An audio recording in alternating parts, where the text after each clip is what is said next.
Alright guys, welcome back to Strong Successful Male. So for today, I'm going to go over an article titled, Women Now Drink as Much as Men, Not So Much for Pleasure, but to Cope. And guys, this whole article is about how pretty much the amount of alcohol consumption by women is really have caught up with men.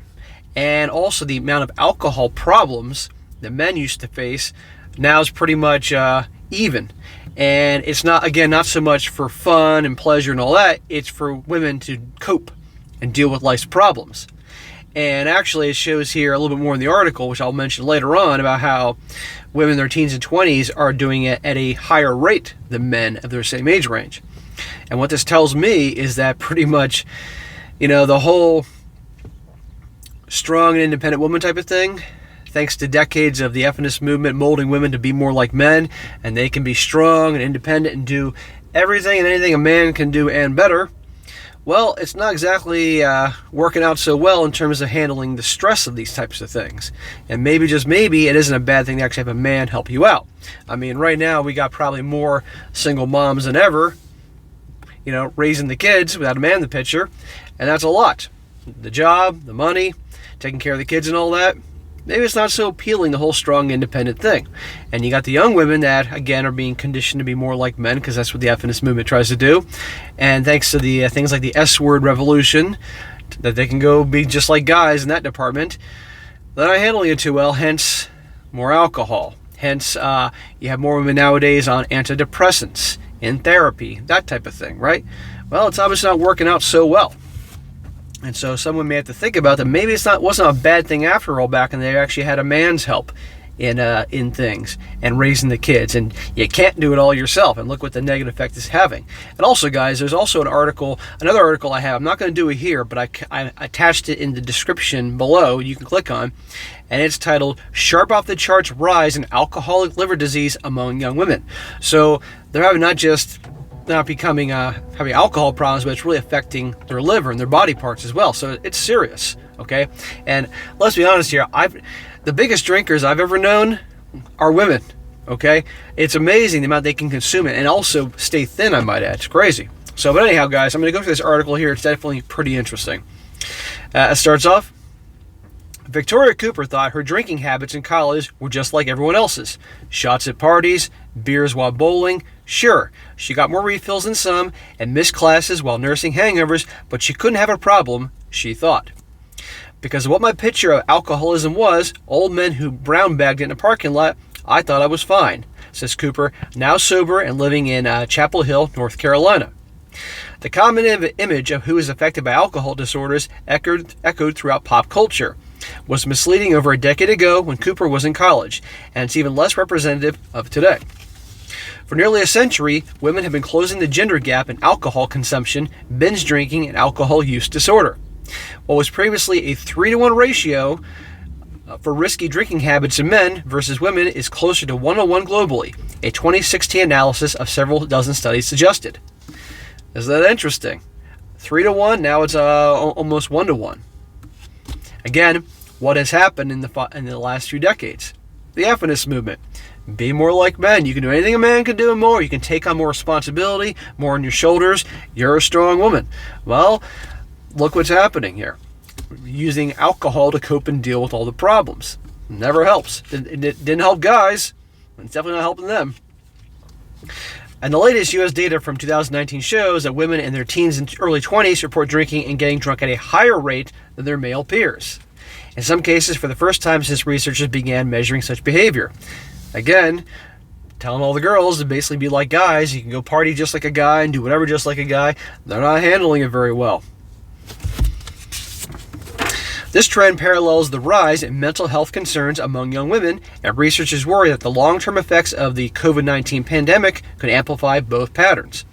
Like what I said in the beginning about how more and more women are on antidepressants or in therapy. It's not an accident. They all connect.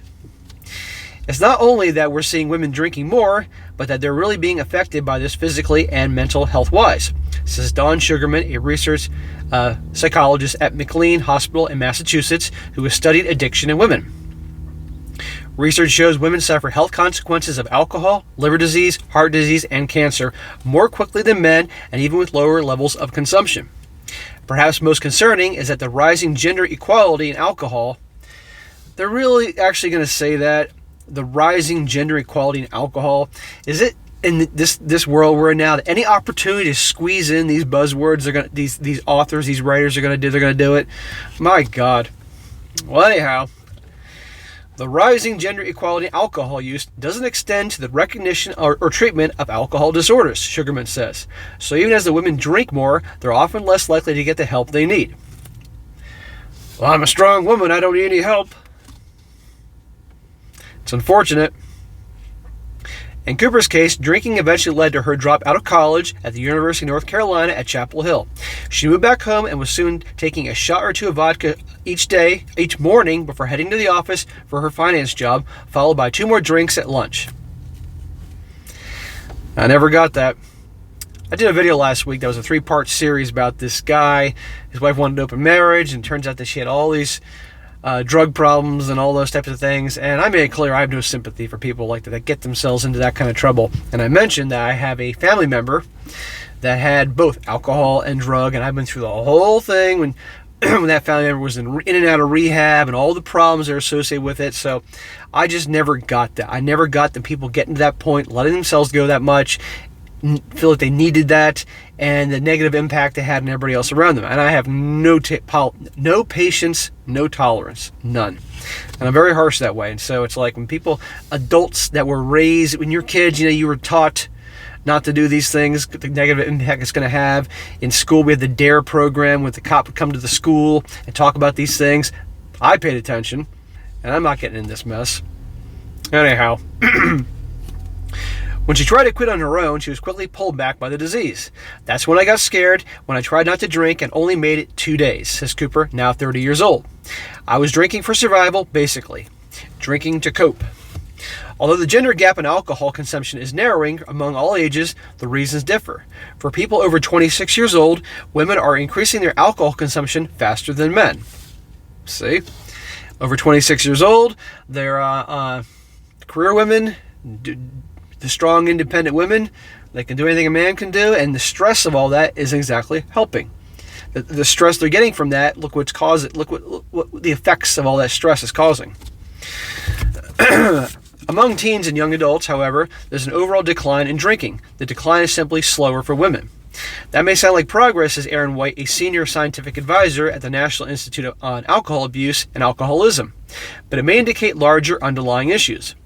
We have a real concern that while there might be fewer people drinking, many of those who are drinking might be doing so specifically to try to cope, White says, and that is problematic. Research suggests that people who drink to cope, as opposed to drinking for pleasure, have a higher risk of developing alcohol use disorder. And while every individual's reasons for drinking are different, studies have found that women are more likely to drink to cope than men. There you go. In Cooper's teenage years, alcohol helped her overcome social anxiety, she says. Then she was S-word handled. I got to be really careful what I say here. And a new pattern emerged. Drink to deal with trauma. Experience new trauma while drinking. Repeat. It's hard to get out of that cycle of shame, drinking, and abuse, Cooper says. Women are statistically more likely to experience childhood issues and S-word issues than men. In recent years, studies have found rates of depression, anxiety, eating disorders, and ending one's life are climbing among teenage and young adult women. That could be driving the alcohol use, White says. And the layers of stress, isolation, and trauma from COVID-19 can make things worse. Blame it on COVID. One study that looked at alcohol's effects on college students early in the pandemic found increased alcohol use among those who reported higher levels of stress and anxiety. And several studies found women were more likely to report rises in drinking during the pandemic, especially they experienced increased stress. Well, I want to know exactly what these young college women are so stressed about during the pandemic. Is it that, there's uncertainty with the school in terms of like being able to get done on time? Is it just simply I'm not out and about socializing? Is it that I'm not getting the attention and validation? I don't know. I really don't. I mean, definitely, I was reading a lot of articles last year about this time, how once COVID started and the majority of the world locked down, it happened here in the U.S., especially Massachusetts, how these articles were popping up of how these guys were being contacted on social media, whatever, by all these ex-girlfriends because they were at home bored.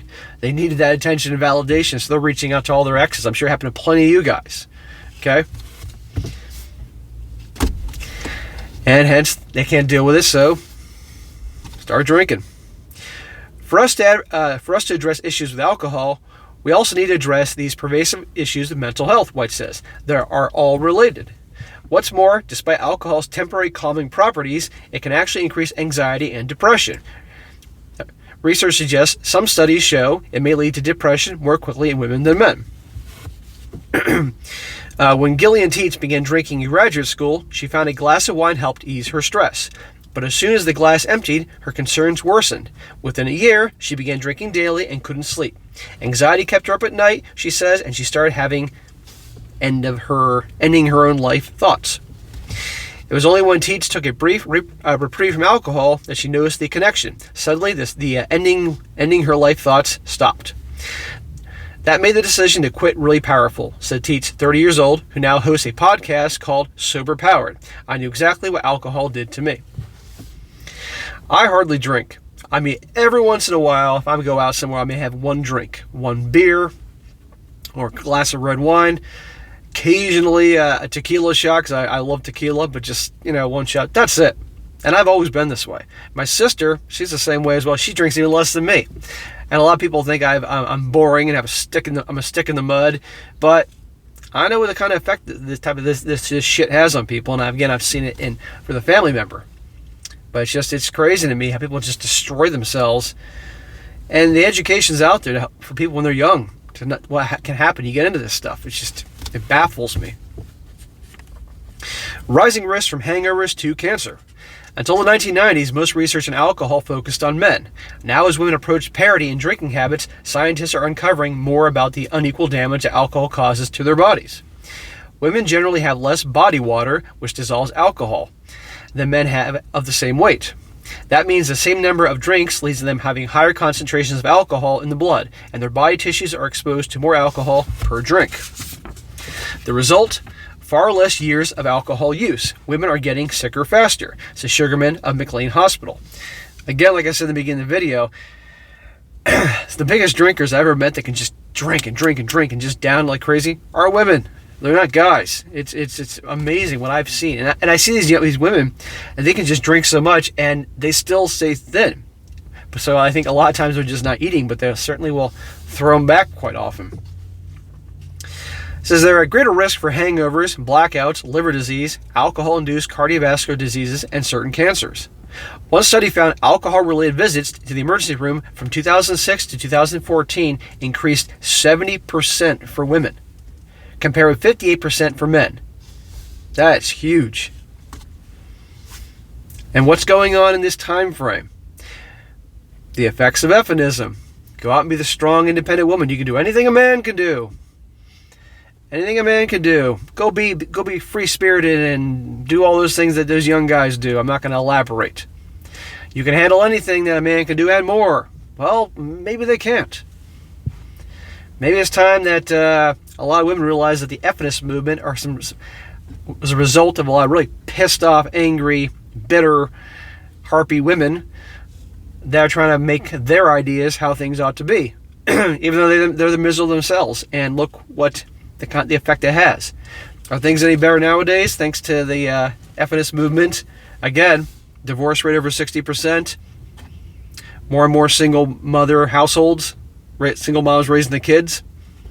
Birth rate is dropping year after year after year, and governments are scared shitless about this and the effect it's going to have on the economy down the road, amongst many other things. More and more men feminized, behaving like women, more women acting like men. More men acting like women, more women acting like men. The young people just aren't interested at all in hooking up. It's destruction of the nuclear family. That's just a few, thanks to the feminist movement. Now add this to the equation. Yeah, when it comes to prevention and treatment of alcohol-related health issues, that message is not really getting out there, Sugarman says. As part of the research study, Sugarman and her colleagues gave women struggling with alcohol use information on how alcohol affects women differently from men. Some participants had been in detox 20 times, yet never heard of this information, Sugarman says. Research from Sugarman's colleagues found that women with alcohol use disorder had better outcomes when they were in women-only treatment groups, which include a focus on mental health and trauma, as well as education about gender-specific elements of addiction. Here we go about the gender things.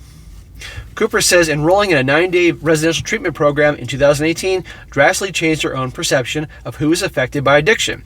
She found herself surrounded by other women in their 20s who also struggle with alcohol and other drugs. It was the first time in a very long time that I had not felt alone, she says.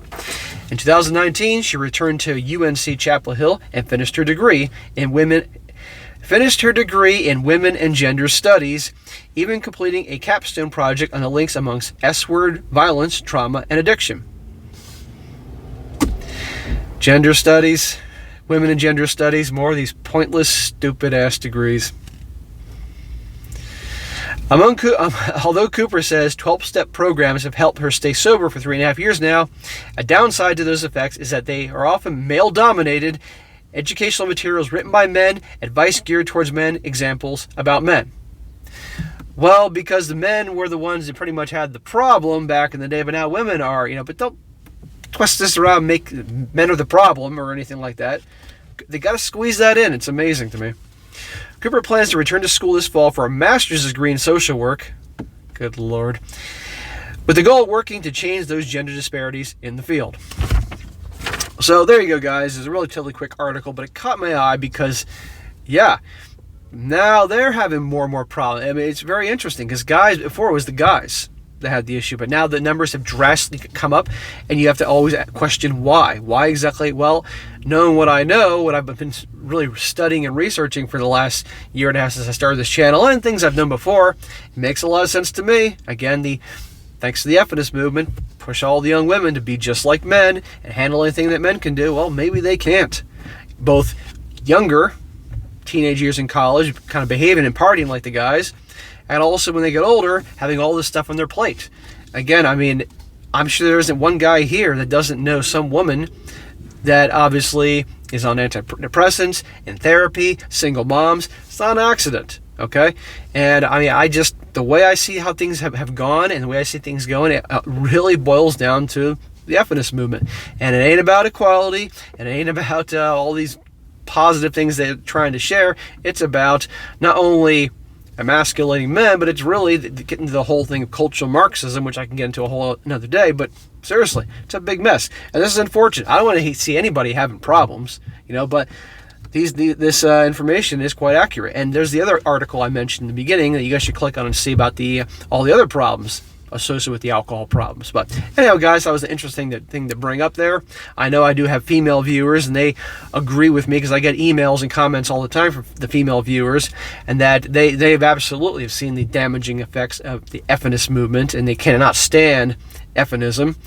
And there's yet another example. Again, they don't address that in this article, but in my view, this is what I see is causing this and the other problems like this. So anyhow, guys, let me know what you think about that. Let me know if you, in your view, see that is a contributing factor or the factor. So, but anyway, guys, that's it for today. Be sure to like the video. Be sure to comment down below. Let me know what you think about this. And be sure to like the video, share with your friends, and subscribe. And I'll catch you next time.